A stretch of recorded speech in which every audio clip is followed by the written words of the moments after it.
Good afternoon, welcome to news online. ఇక details లోకి వెళ్తే ఎయిమ్స్ శంకుస్థాపన కార్యక్రమంలో వెంకయ్య నాయుడు మాట్లాడుతూ ఉన్నారు. ఆ లైవ్ చూద్దాం ఇప్పుడు. నా టార్గెట్, నా ప్రభుత్వం వాళ్ళ కోసం పనిచేస్తుందని చెప్పిన ప్రధానమంత్రి నరేంద్ర మోడీ గారు చెప్పడం కూడా జరిగింది. అందుకని ఇవాళ అనేక పథకాలు వచ్చాయి.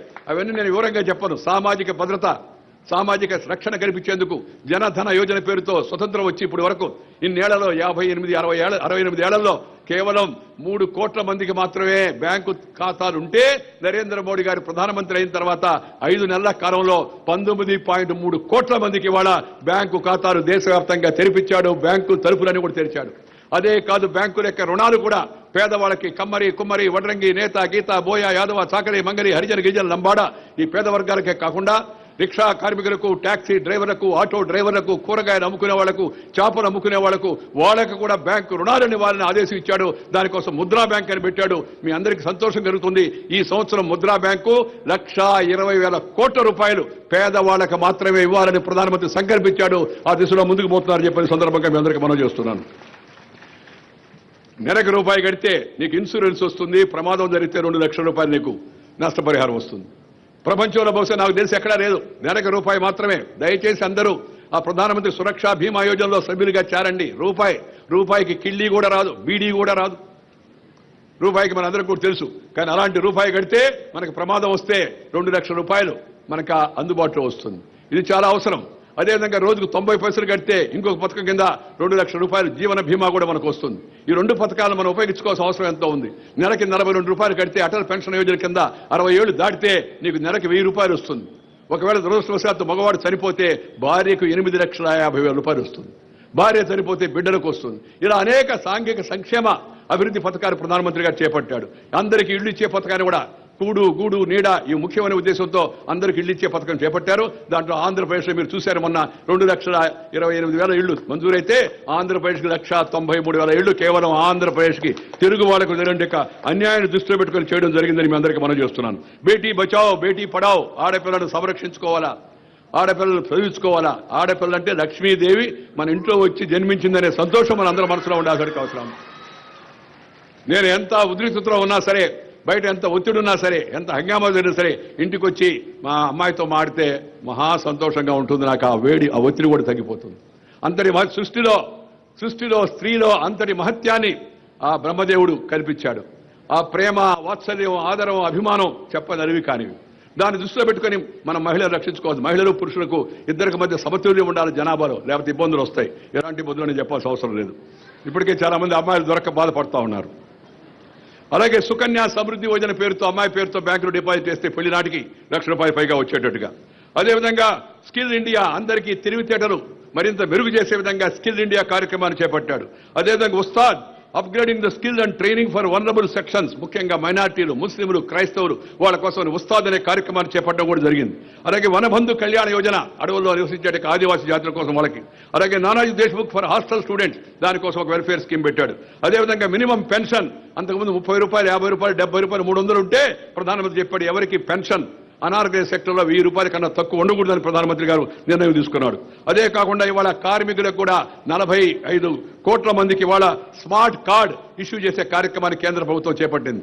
ఇంతకుముందు డబ్బులు ఢిల్లీ నుంచి వేస్తే 100 రూపాయలు వేస్తే అది ఊర్లో చేరేతరికే, మంగళగిరి తాలూకా రామచంద్రాపురం గ్రామానికి చేరేతరికే 15 రూపాయలు మాత్రం చేరుతుందని చెప్పాడు రాజీవ్ గాంధీ. అది ఆయన చెడ్డ ఉద్దేశంతో చెప్పలా, మంచి ఉద్దేశంతో చెప్పాడు. తన అసహాయతను వ్యక్తపరిచాడు. అందుకే ప్రధానమంత్రి చెప్పాడు, ఢిల్లీ ఇచ్చే ప్రతి రూపాయి గల్లీకి చేరాలా, పేదవాడి ఇంటికి చేరాలంటే ఇక మీద డబ్బులు చేతికి ఇవ్వరు. తహసీల్దార్ చేతికో, ఆర్డీఓ చేతికో, లేదా క్లర్క్ చేతికో, గుమస్తా చేతికో, వీఆర్ఓ చేతికో, బీడీఓ చేతికో, ఏడీఓ చేతికో, డీడీఓ చేతికో వెళ్లే అవకాశం లేదు. నేరుగా బ్యాంకు నుంచి వచ్చి మీ ఖాతాలో జమ అవుతాయి. మీకు ఇచ్చేటికి యూరియా సబ్సిడీ మీ బ్యాంకు ఖాతాలో జమ అవుతుంది. మీకు వచ్చే స్కాలర్షిప్ మీ బ్యాంక్ ఖాతాలో జమ అవుతుంది. మీకు వచ్చే పెన్షన్ మీ బ్యాంక్ ఖాతాలో జమ అవుతుంది. మీకు విదేశాలకు వెళ్లే స్కాలర్షిప్ స్టూడెంట్స్కి ఇస్తే అది కూడా బ్యాంక్ ఖాతాలో జమ అవుతుంది. ప్రధానమంత్రి మోడీ గారు అలాగే ముఖ్యమంత్రి చంద్రబాబు నాయుడు ఇద్దరు కూడా ఈ టెక్నాలజీ పైన ఎక్కువగా దృష్టి పెడుతూ ఉన్నారు. ఎందుకంటే టెక్నాలజీ ద్వారా మధ్యవర్తిత్వాన్ని, దోపిడీని, అవినీతిని మనం తగ్గించవచ్చు. దానికోసం ప్రధానమంత్రి గారు చెప్పారు జామ్ జనధన యోజన, ఆధార్ కార్డ్, మొబైల్తో నువ్వు బ్యాంక్ కూడా వెళ్ళబడే మొబైల్తోనే మొత్తం అంతా ట్రాన్సాక్షన్ చేయొచ్చు. టెక్నాలజీని మనం ఉపయోగించుకోవాలి. చంద్రబాబు నాయుడు గారు కూడా ఆ దిశలో ముందుకెడుతున్నాడు. ఈ పీడీఎస్ లో ఎంతో మధ్యలో చాలా వరకు మనందరూ చూస్తున్న ఎక్స్ప్లాయిటేషన్ జరుగుతుంది పబ్లిక్ డిస్ట్రిబ్యూషన్ సిస్టంలో, ప్రజా పంపిణీ వ్యవస్థలో. దానిలో ఈ విధంగా టెక్నాలజీ ఉపయోగిస్తే చాలా వరకు దాన్ని తగ్గించవచ్చు, ఆ డబ్బుని ఇతర పేదల కార్యక్రమానికి ఉపయోగించుకోవచ్చు. అదేవిధంగా బడే భారత్ అని చదువుకున్న భారతదేశం శక్తివంతమైన దేశంగా స్వచ్ఛ భారత్ కార్యక్రమాన్ని చేపట్టాడు. మిసిడిసి, ఎంఐ అంటే మేక్ ఇన్ ఇండియా, ఎస్ఐ అంటే స్కిల్ ఇండియా, డిఐ అంటే డిజిటల్ ఇండియా, సిఐ అంటే clean India. MI SI DI CI, MI, SI, DI, CI, MI SI DI CI అనే కార్యక్రమాన్ని ప్రధానమంత్రి గారు చేపట్టారు. ప్రధానమంత్రి వాళ్ళ అమృత్ అనే పేరుతో 1,00,000 జనాభా కలిగిన నగరాలను కూడా ఆధునీకరించే కార్యక్రమాన్ని చేపట్టాడు. అలాగే స్మార్ట్ సిటీస్ పేరుతో అనేక నగరాలు అభివృద్ధి చేసేందుకు మనం అందరూ కూడా విశాఖపట్నం, కాకినాడ, తిరుపతి నగరాలు మనం ఎంచుకున్నాం. ఆ తర్వాత దశలో మిగతా కూడా వస్తాయి. దాంతోపాటు హెరిటేజ్ సిటీస్, మన పక్కన ఉండే అజరామరం ఉండే అమరావతి, మన తెలుగు వాళ్ళందరూ గర్వించేట సంస్కృతి కలిగే పురాతనమైన మన పెద్దలు మనకు అందించే వారసత్వానికి ప్రతీకగా అమరావతి నగరాన్ని మనం ఎంచుకున్నాం. పక్క అమరావతి రాజధానికి, అమరావతికి అనుసంధానం చేయబోతున్నాం. ఈ మధ్యలో నేను ముఖ్యమంత్రి గారు వెళ్లి అమరావతిలో దానికి శంకుస్థాపన చేయడం జరిగింది. తెలంగాణలో వరంగల్ కూడా ఆ విధంగా ఎంపిక చేయడం కూడా జరిగింది. ఈ విధంగా కేంద్ర ప్రభుత్వం అనేక రకాలంటే అభివృద్ధి కార్యక్రమాలు చేపడుతుంది. ప్రధానమంత్రి ప్రపంచం అంతా పర్యటిస్తున్నాడు. ప్రపంచం ఇండియా వైపు చూస్తోంది.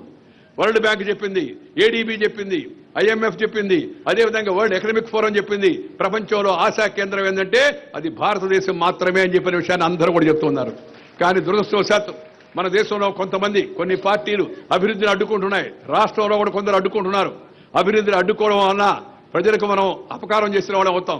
పార్లమెంట్ జరగనీయకుండా, అసెంబ్లీ జరగనీయకుండా, చర్చలు జరగనీయకుండా, అర్థవంతమైన చర్చలు జరగనీయకుండా వాటిని మనం కానీ ఇబ్బందులు పడితే నష్టపోయేది పేద జనం, నష్టపోయే సామాన్య జనం, నష్టపోయే దేశం. మీరు బిల్లులు అడ్డుకోవడం ద్వారా నరేంద్ర మోడీకి కాదు నష్టం జరిగేది, దేశానికి నష్టం జరుగుతున్న విషయాన్ని మిత్రులందరూ కూడా గమనించాల్సిన అవసరం ఎంతో ఉంది.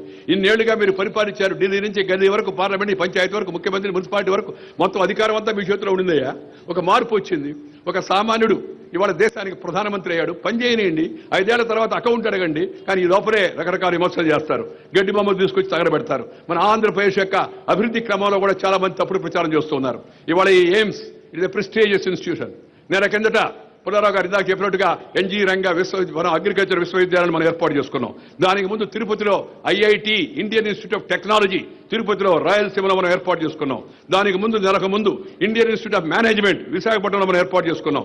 దానికి ముందు ట్రిపుల్ ఐటీ, దాన్ని కూడా చిత్తూరు జిల్లాలో మనం ఏర్పాటు చేసుకున్నాం, శ్రీ సిటీ దగ్గర.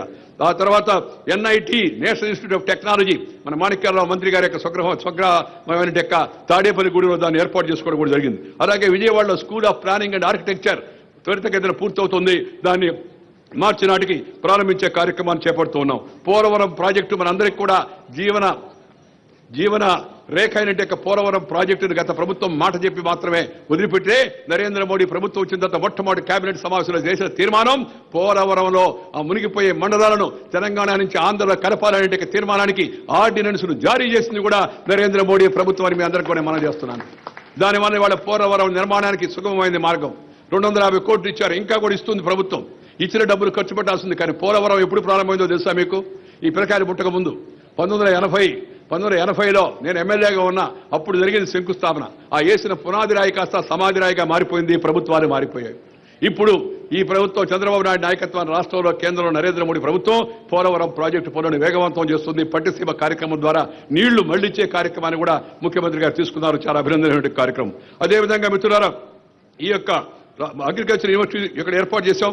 రంగా గారి పేరు పెట్టుకున్నాం. చాలా సంతోషం. ఎందుకంటే మన పూర్వీకులను మనం గౌరవించాలా, మన పెద్దలను మనం గౌరవించాలా, మన సమాజానికి వెలుగు తెచ్చినట్టు తెలుగు వెలుగును మనం అందరం గౌరవించుకోవాల్సిన అవసరం ఉంది. వారిని మర్చిపోకూడదు మనం ఎప్పుడు కూడా. దాంతోపాటు ఇవాళ మన విజయవాడలో ఆల్ ఇండియా రేడియో, అలాగే దూరదర్శన్ హైదరాబాద్ నుంచి లింకేజ్ ఉండింది. దాన్ని తీసి ఆంధ్రప్రదేశ్ ఏర్పడిన తర్వాత ఆంధ్రప్రదేశ్ దూరదర్శన్ కేంద్రాన్ని విజయవాడలో ఏర్పాటు చేసుకున్నాం. ఆల్ ఇండియా రేడియో కేంద్రాన్ని విజయవాడలో ఏర్పాటు చేసుకున్నాం. మన అందరికీ స్వాతంత్ర సమరయోధుడు పింగళి వెంకయ్య గారి పేరు కూడా దానికి పెట్టుకుని మనం అందరం కూడా గౌరవించుకున్నామని చెప్పి మీ అందరికీ కూడా మనం చేస్తున్నాను. Vijayawada airport, Tirupati airport, Rajahmundry airport, Kadapa airport, అలాగే మన యొక్క వైజాగ్ ఎయిర్పోర్ట్, మన మంత్రి అశోక్ గజపతిరాజు గారు ఉన్నారు. వారు వచ్చిన తర్వాత వీటన్నిటిపైన కూడా దృష్టి పెట్టి కేంద్ర ప్రభుత్వం మంత్రి కాబట్టి ఆయన కేంద్ర ప్రభుత్వం చెప్పిన మాట ప్రకారం తిరుపతిని అంతర్జాతీయ విమానాశ్రయంగా ప్రకటించింది. ప్రధానమంత్రి స్వయంగా వచ్చి ప్రారంభించాడు. విజయవాడ ఎయిర్పోర్ట్ ని ఎక్స్పాండ్ చేయడం కోసం అంతకుముందు విజయవాడ ఎయిర్పోర్ట్ భయంకరంగా ఉండింది, చాలా భయంకరంగా ఉండేది. విజయవాడ ఎయిర్పోర్ట్ భయంకరం అంటే చెడ్డగా కాదు, ఏమీ లేదు. అదేదో కోనలమ్మపాడు బస్ స్టాండ్ లాగా ఉండేది విజయవాడ ఎయిర్పోర్ట్, కోనలమ్మపాడు బస్ స్టాండ్ లాగా. దాన్ని వాళ్ళ విజయవాడ ఎయిర్పోర్ట్ విస్తరించే కార్యక్రమాన్ని చంద్రబాబు నాయుడు గారు, నేను, అశోక్ గజపతిరాజు గారు, చౌదరి గారు అందరం కలిసి శంకుస్థాపన చేసుకోవడం కూడా జరిగింది. విశాఖపట్నం ఇప్పటికే ఇంటర్నేషనల్ ఎయిర్పోర్ట్ అయింది. ప్రపంచంలో అనేక చోటకి విశాఖపట్నం నుంచి ఇంటర్నేషనల్ ఎయిర్లైన్స్ అని కూడా